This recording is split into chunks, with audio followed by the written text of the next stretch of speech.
Good evening everybody. Today I discuss about Unit 7 and Unit 8. এর আগে আগের ভিডিওতে আমরা আলোচনা করেছি ইউনিট 6।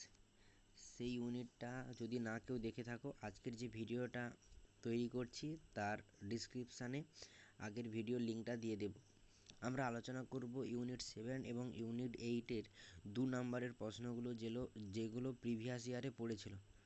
এটা হচ্ছে অন্ধ্রপ্রদেশ ইউনিভার্সিটি বোর্ডের আন্ডারে প্রশ্নপত্রগুলো। প্রথম কি আছে ইউনিট 7-এর নার্সিং অ্যাজ এ প্রফেশন। প্রথম প্রশ্ন ডিফাইন ব্রিজ ইন ম্যানেজমেন্ট, যেটা 2013 ডিএতে পড়েছিল, মানে ডিসেম্বরে পড়েছিল। Breach management is a process of coordinating effort carry out by an organization in response to a security breach. তারপর কি list the function of consumer protection act, যেটা 2014 নভেম্বরে পড়েছিল। প্রথম কি আছে its aim to provide better protection to the interest of the consumer, then to make provision for the establishment of consumer counseling and other authorities to provide speedy and cheap ready-made to consumer। তারপর কি it safeguards the rights of consumer। 3 নম্বর প্রশ্ন কি আছে enlist the function of SNC. SNC মানে কি state nursing council, এটা 2015 জুলাইতে পড়েছিল। ফাংশন কি স্টেট নার্সিং কাউন্সিলিংয়ের recognition of school and college, conduct examination, maintenance register and prescribe rules. তারপর কি আছে characteristic of a professional nurse, 2015 নভেম্বরে আর 2021 ফেব্রুয়ারিতে পড়েছিল। Characteristic of a professional nurse কি critical thinking, willingness of learning, commitment to patient advocacy, sense of humour, experience, stamina, leadership. তারপর আছে problem solving skill, time management, attention to details, empathy. তারপর good communication skill and caring. এগুলো লিখলেই 2 নম্বরের জন্য যথেষ্ট। তারপর কি name the regulatory body of nursing profession. আচ্ছা, এটা বলার আগে ক্যারেক্টারিস্টিক অফ প্রফেশনাল নার্স, এটা 5 নম্বরের পড়লে এই পয়েন্টগুলো দিয়ে তার ডিটেলস আলোচনা করলেই হয়ে যাবে কিন্তু, আর 2 নম্বরের ক্ষেত্রে পয়েন্টগুলো দিলেই যথেষ্ট। আচ্ছা, regulatory body of nursing professional কি, যেটা 2015 নভেম্বরে পড়েছিল। এই regulatory body is a public authority or government agency responsible for exercising autonomous authority over some area of human activity in a regulatory or supervisor capacity। তারপর কি আছে অ্যানামেট the administration, 2017 জুলাইয়ে পড়েছিল কি administration derive from Latin word ad plus ministration, এর মানে কি to care, to look after and to manage. আচ্ছা, ডেফিনেশনটা কি তাহলে পড়ে নেই। Administration is the organisation and direction of human and material resource to achieve desired ends। কি আছে administration is the organisation and difference of human and material resource to achieve desire end. আচ্ছা, তারপরে কি name of the any 4 nursing journal, যেটা 2017 নভেম্বরে পড়েছিল আর 2018 নভেম্বরেতে পড়েছিল, কিন্তু পরপর 2 সালেতে এসেছে। আচ্ছা, journal of neonatal nursing, journal of neuroscience nursing, journal of nursing care quality, journal of nursing education, journal of nursing management, journal of nursing scholarship, journal of obstetric and gynaecology and neonatal nursing, journal of pre anaesthesia nursing. আচ্ছা, তারপরে কি difference between INC and ICN, 2017 নভেম্বরে পড়েছিল। INC মানে কি Indian nursing counselling, আর ICN international counselling of nurse. এটা হচ্ছে under by government of India আইএনসিটা, আর এটা হচ্ছে under by Great Britain, the United State and Canada where among the founding members. আচ্ছা, ইন্ডিয়ান নার্সিং কাউন্সিলিং অ্যাক্ট, যেটা হচ্ছে অ্যাক্ট অফ পার্লামেন্ট ইন 1947, আর international counselling of nurse establish in 1899। আচ্ছা, তারপরে কি তারপরে আছে difference between standard and policy. Difference between standard আর পলিসি কি স্ট্যান্ডার্ড হচ্ছে standard is an establish rules as basic of comparison in measuring on finding capacity quality contents and value of objective in the sum category। standard ki standard is an established rules as basic of comparison in measuring on finding capacity quality, context and value of objective in the some category. আর policy কি? Policy are guidelines for action in all situation in general. আচ্ছা, তারপরে আছে what is consumer protection act. 2018 নভেম্বরে আর 2021 ফেব্রুয়ারিতে পড়েছিল 2 নম্বরে। According to Mahatma Gandhi, he means consumer are she is not depend on us, we are depend on him. মানে যারা চিকিৎসা নিতে আসে তারা আমাদের উপর নির্ভর করে না, আমরা মানে যারা নার্স আমরা তার উপর নির্ভর করি, মানে তাদের উপর নির্ভর করি। আচ্ছা, এটা কি আছে? Consumer protection act CPA watch passed by the parliament in the year 1986. This act consider patient as consumer, example buyer of service and doctor and healthcare professional and provide of the service of payment।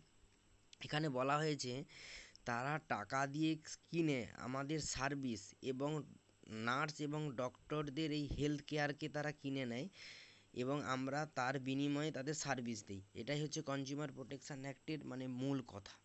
আচ্ছা, this act was introduce on 19 December 1986। 19 December 1986 সালে এটা হচ্ছে introduce হয়, আর past হয়েছিল 21 December 1986 সালে লোকসভাতে। কিন্তু তারপরে এসেছে এটা মানে পরের বছর 1987 সালের 15ই আগস্ট এসেছে। যেটা কনজিউমার প্রোটেকশন অ্যাক্ট হয়ে গেল। তারপর কি? Enumerate the 3 objective of Indian nursing counselling, যেটা 2019 নভেম্বরে পড়েছিল। অবজেক্টিভ কি ইন্ডিয়ান নার্সিং কাউন্সিলিংয়ের? Indian nursing register, registration of foreign nurse, nurse registration and uniform standard of education. Objective হচ্ছে uniform standard of education, nurse registration, registration of foreign nurse, Indian nursing register. তারপর কি আছে? Quality and characteristic of a professional nurse. Quality and characteristic of a professional nurse কি?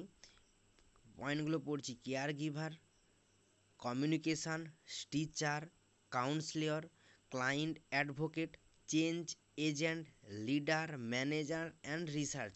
আচ্ছা, এর আগে আমরা একটা পড়েছিলাম কি?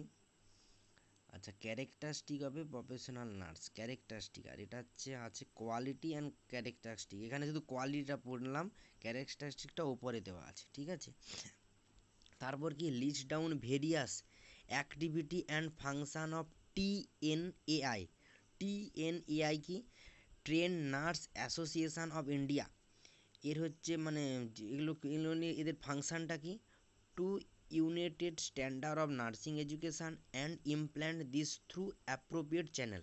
আচ্ছা, তারপরে কি আছে? To establish standard and qualification for nursing practice, to establish standard and qualification for nursing practice, to united standard of nursing service and implant this through appropriate channel, to establish a code of ethical conduct for practitioner.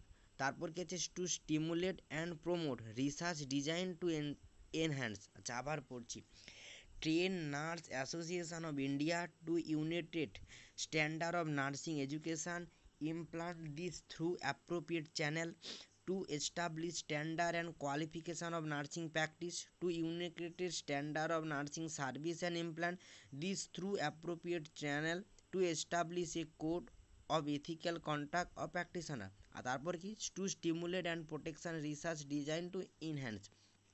এর ফাংশনটা হচ্ছে এটাই। তারপর কি আছে? তারপর আমরা 7 নম্বর ইউনিটটা পড়ে নিলাম। 7 নম্বর ইউনিটে টোটাল 13টা প্রশ্ন ছিল। আর এরপরে পড়বো ইউনিট 8-এর হচ্ছে প্রফেশনাল অ্যাডভার্টিসমেন্ট। এখানে কি আছে? প্রথম প্রশ্ন আছে ইউজ অফ কালেকটিভ বার্গেনিং, যেটা 2013 ডিসেম্বরে পড়েছিল। Equalization of power, equitable distribution of work, professionalism promoted and nurse control practice. তারপর কি আছে? তারপর কি আছে?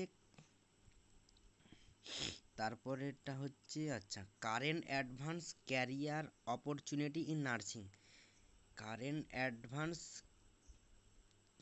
অ্যাডভান্স কেরিয়ার অপরচুনিটি নার্সিং কি 2015 নভেম্বরে পড়েছিল। এই কারেন্ট যে মানে নার্সিংটা তার অ্যাডভান্সটা কি এবং তার অপরচুনিটিটা কি? They are specialised in the word they work but they care also specialised in other work, they will be continue their education. আচ্ছা, এখন এই কারেন্ট অপরচুনিটি ইন নার্সিংয়ের মানেটা হচ্ছে তারা স্পেশালাইজড হয় কোনো কাজ করার জন্য এবং তারা যে কোনো ওয়ার্ডে কাজ করতে পারে এবং কাজ করার সাথে সাথে তারা পড়াশোনাটাকেও কন্টিনিউ রাখতে পারে। তারপর কি আছে ডিফাইন কন্টিনিউ এডুকেশান। আচ্ছা এখানে ডিফাইন কন্টিনিউ এডুকেশানটা কি, এই কন্টিনিউ এডুকেশানের পয়েন্টটা কিন্তু আমরা সেখানে পড়লাম ওই advance care opportunity continue education with ওয়ার্কের সঙ্গে আমরা কন্টিনিউ এডুকেশানটাকে বজায় রাখতে পারি। আচ্ছা ডিফাইন কন্টিনিউ এডুকেশানটা কি, যেটা 2021-এর এপ্রিলে পড়েছিল। It is a plan activity and direct towards meeting the learning needs available following their complication of college programme to keep the registration nurse abreast of their particular field of interest. আবার একবার পড়ছি, it is a plan activity and direct towards meeting the learning needs available following their complication of college programme to keep the register nurse abreast of the particular field of interest. আচ্ছা আবার পড়ছি দেখো, it is a plan activity and direct towards meeting the learning needs available following their complication of college programme, তারপরে কি to keep the register nurse abreast of their particular fields of interest. আচ্ছা এটা শেষ হলো unit 8-এ 3টা প্রশ্ন ছিল। Management of nursing service and এডুকেশানের টোটাল যে 8টা ইউনিট, প্রত্যেকটা ইউনিটের মানে ইউনিট ধরে ধরে আমি 2 নম্বরের প্রশ্নগুলো আলোচনা করেছি, প্রত্যেকটা ভিডিওই আমি আপলোড করেছি, তোমরা দেখে নেবে। কোনো কিছু অসুবিধা হলে প্রত্যেকটা ভিডিওতে কমেন্ট করে জানাবে যেটা অসুবিধা হচ্ছে, সেখানে আমি অবশ্যই রিপ্লাই দেব। Thank you so much.